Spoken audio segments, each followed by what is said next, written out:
Hello friends. तो थोड़े ही दिन में आने वाली है गणेश चतुर्थी। तो इसके लिए आज हम बनाएंगे गणेश चतुर्थी स्पेशल लड्डू की रेसिपी। तो चलिए इसे बनाना शुरू करते हैं। तो लड्डू बनाने के लिए सबसे पहले हम पानी को उबाल लेंगे। तो इसके लिए यहाँ पर मैंने 1 से 1.5 बाउल जितना पानी गर्म होने के लिए रख दिया है। तो अब आप देख सकते हैं कि हमारा पानी जो है वो अच्छी तरह से गर्म हो चुका है। तो चलिए अब हम हमारा आटा ले लेते हैं। तो यहाँ पर सबसे पहले मैंने एक बड़ा सा बाउल ले लिया है। अब हम उसमें 2 कटोरी जितना गेहूं का आटा ऐड कर देंगे। ये गेहूं का जो दरदरा लोट होता है वो मैंने लिया है। गुजराती में इसको गेहूं का जाड़ा लोट ऐसा भी बोलते हैं। ये आटा नॉर्मल गेहूं के आटे से थोड़ा सा करकरा और हाथ में दानेदार होता है। तो अब हम इसको अच्छे से मिलाते जाएंगे और हमने जो पानी गरम किया था उसको भी हम इसमें ऐड करते जाएंगे। यहाँ पर 2 कटोरी आटे के लिए यहाँ पर मैंने 1 से 1.5 कटोरी जितना पानी ऐड किया है। तो अब हम इस आटे में थोड़ा थोड़ा करके ही पानी ऐड करेंगे।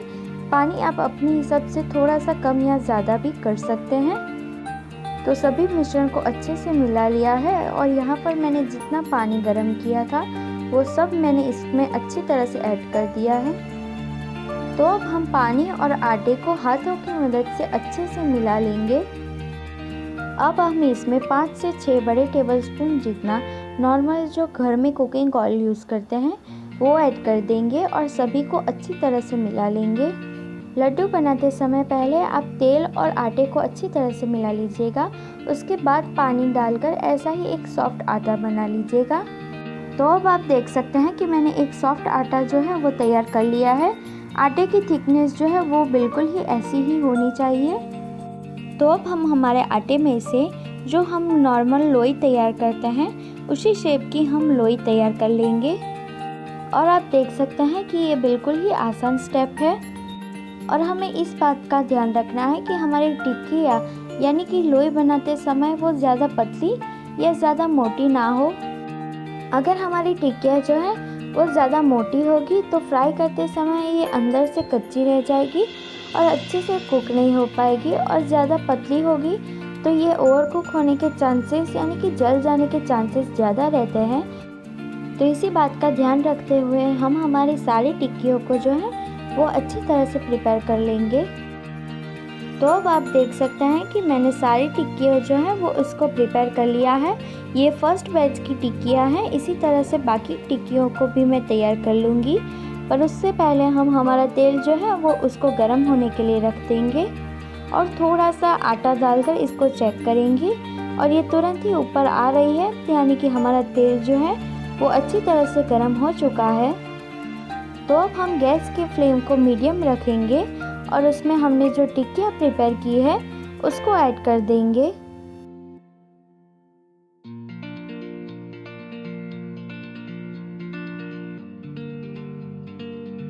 तो फर्स्ट बैच में यहाँ पर मैंने 5 टिक्कियों को ऐड किया है। तो अब हम इसको अच्छी तरह से फ्राई होने देंगे।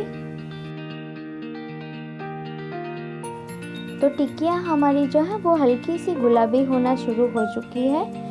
तो इसी स्टेज पे हम हमारी टिक्कियों को जो है वो एक एक करके अच्छी तरह से पलट लेंगे ताकि ये दूसरी साइड भी जो है वो अच्छी तरह से कुक हो जाए। बस हमें इसी बात का ध्यान रखना है कि हमारा तेल जो है वो ज़्यादा गर्म नहीं होना चाहिए। अगर तेल ज़्यादा गर्म होगा तो हमारी टिक्कियाँ जो है वो अंदर से अच्छे से कुक नहीं होगी। तो अब हमारी टिक्कियों में अच्छा सा सुनहरा कलर भी आ चुका है और हमारी टिक्कियाँ जो है वो अच्छी तरह से फ्राई हो चुकी है। तो इसी स्टेज पे हम हमारी टिक्कियों को तेल से बाहर निकाल लेंगे और इसी तरह से हम हमारी बाकी टिक्कियों को भी अच्छी तरह से फ्राई कर लेंगे।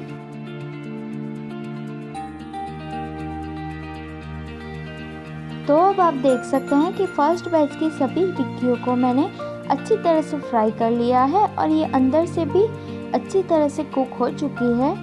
तो अब हमारी जब तक दूसरे बैच की टिक्कियाँ प्रिपेयर होती है तब तक हम हमारी फर्स्ट बैच की टिक्कियों को अच्छी तरह से ग्राइंड कर लेंगे। तो इसके लिए सबसे पहले हम मिक्सर जार ले लेंगे और हम हमारी टिक्कियों को छोटे छोटे टुकड़ों में तोड़ के इसमें ऐड कर देंगे। तो अब हम हमारी टिक्कियों को अच्छी तरह से ग्राइंड कर लेंगे और इसका एक जो पाउडर फॉर्म होता है वो बना लेंगे। बस हमें इसी बात का ध्यान रखना है कि जब हम हमारी टिक्कियाँ जो है वो उसको इसमें ग्राइंड कर रहे हैं तब ये ज़्यादा गर्म नहीं होनी चाहिए। तो अब आप देख सकते हैं कि हमारी टिक्कियाँ जो है वो अच्छी तरह से ग्राइंड हो चुकी है। तो अब हम सबसे पहले एक प्लेट ले लेंगे। उसके बाद अब हम इसके ऊपर बड़े एक छेद वाली एक छन्नी रख देंगे और हमने जो मिक्सचर तैयार किया है उसको हम इसमें ऐड कर देंगे। तो अब हम इसको अच्छी तरह से स्ट्रेन कर लेंगे। तो अब आप देख सकते हैं कि मैंने सभी टिक्कियों को ग्राइंड करके अच्छी तरह से उसको पाउडर फॉर्म में कन्वर्ट कर दिया है और आप देख सकते हैं कि एकदम दानेदार मिक्सचर तैयार हुआ है हमारा। तो अब लड्डू बनाने के लिए बाकी के इंग्रेडिएंट्स में मैंने यहाँ पर 1 टीस्पून जितना घर का पिसा हुआ इलायची पाउडर लिया है। उसके बाद यहाँ पर मैंने जायफल लिया है। आप चाहे तो इसे हाफ भी ऐड कर सकते हैं, लेकिन यहाँ पर मैं ये छोटा वाला ही टुकड़ा ऐड करूँगी। उसके बाद यहाँ पर मैंने ली है हमारी लाल वाली किशमिश। आप अपने हिसाब से ड्राई फ्रूट कम या ज़्यादा भी कर सकते हैं। उसके बाद यहाँ पर मैंने गार्निशिंग के लिए पॉपी सीड्स यानी कि खसखस ले ली है। आप अपने हिसाब से खसखस कम या ज़्यादा भी कर सकते हैं। उसके बाद यहाँ पर मैंने 1 टीस्पून जितना नारियल का बुरादा लिया है।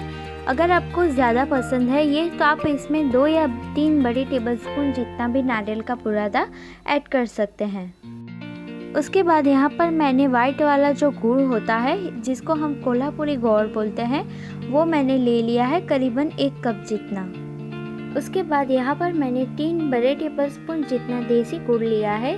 देसी गुड़ से स्वीटनेस ज़्यादा आती है, मगर इससे हमारे लाडू जो है वो ज़्यादा डार्क हो जाते हैं, तो इसके लिए हम दोनों ही गुड़ का उपयोग करेंगे। तो अब मैंने गैस पे कढ़ाई को चढ़ा दिया है। उसके बाद यहाँ पर मैंने 1 बाउल जितना जो घर का देसी घी होता है वो ऐड किया है।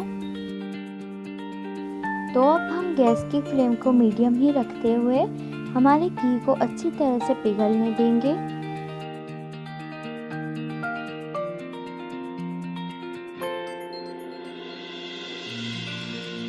घी जो है वो अच्छी तरह से पिघल जाए तो अब हम इसमें हमने जो गुड़ लिया है उसको ऐड कर देंगे।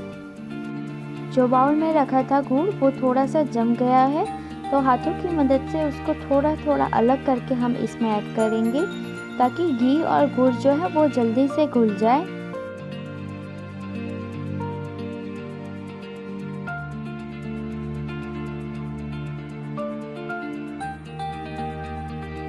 तो अब गुड़ डालने के बाद इसको हम घी में अच्छी तरह से मिला लेंगे।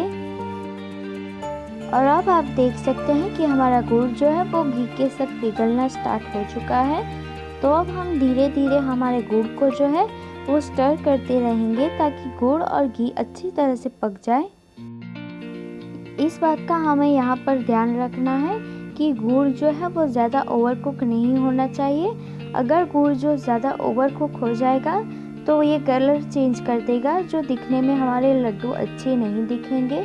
अगर आपको पता नहीं चलता कि आपका गुड़ कब पका है तो आप पहले ही इसमें किशमिश डाल दीजिएगा, ताकि किशमिश जब फूलने लगेगी तो आपको पता चल जाएगा कि आपका गुड़ जो है वो प्रिपेयर हो चुका है। तो अब आप देख सकते हैं कि हमारा गुड़ जो है वो अच्छी तरह से मेल्ट हो चुका है और घी और गुड़ अच्छी तरह से मिल चुके हैं। तो अब मैं गैस के फ्लेम को बंद करके इसी स्टेज पे हमारी किशमिश जो है उसको ऐड कर दूंगी। किशमिश इसी स्टेज पे गुड़ में ऐड करने से क्या होता है कि हमारे लड्डू के साथ किशमिश जो है वो अच्छी तरह से चिपक जाती है और जब हम लड्डू खाते हैं तो बाहर नहीं निकलती। अगर आप बाकी के ड्राई फ्रूट्स ऐड करना चाहते हैं तो हमने जो मिक्सचर तैयार किया था उसमें बारीक काट के ऐड कर सकते हैं। तो अब हम लड्डू बनाने के फाइनल स्टेप में आ चुके हैं। तो इसके लिए हमने जो पहले इंग्रेडिएंट्स लिए थे वो सभी इसमें ऐड कर देंगे। तो यहाँ पर मैंने सबसे पहले नारियल का बुरादा ऐड किया है। उसके बाद जायफल को अच्छी तरह से पीसकर इसको ऐड किया है। उसके बाद यहाँ पर घर का कुटा हुआ इलायची पाउडर ऐड किया है। और अब हमने जो घी और गुड़ प्रिपेयर किया था उसको मैंने इसमें पूरा ऐड कर दिया है। अगर आप फर्स्ट टाइम लड्डू बना रहे हैं तो आप अपना घी और गुड़ एक ही टाइम पे मत ऐड कर दीजिएगा, नहीं तो वो ज़्यादा ढीला हो जाएगा तो आपको पता नहीं चलेगा। अगर आप पहली बार बना रहे हैं तो इसमें थोड़ा थोड़ा करके ऐड करिएगा, ताकि आपको इसकी कंसिस्टेंसी जो है वो पता चल सके और उसी हिसाब से आप इसमें कम या ज़्यादा घी और गुड़ कर सकते हैं। तो अब हम हमारे मिक्सचर को अच्छी तरह से मिला लेंगे और आप देख सकते हैं कि मैंने मिक्सर को अच्छी तरह से मिला लिया है और इसकी थिकनेस या सॉफ्टनेस आप जो भी कहे वो इसी प्रकार की होनी चाहिए।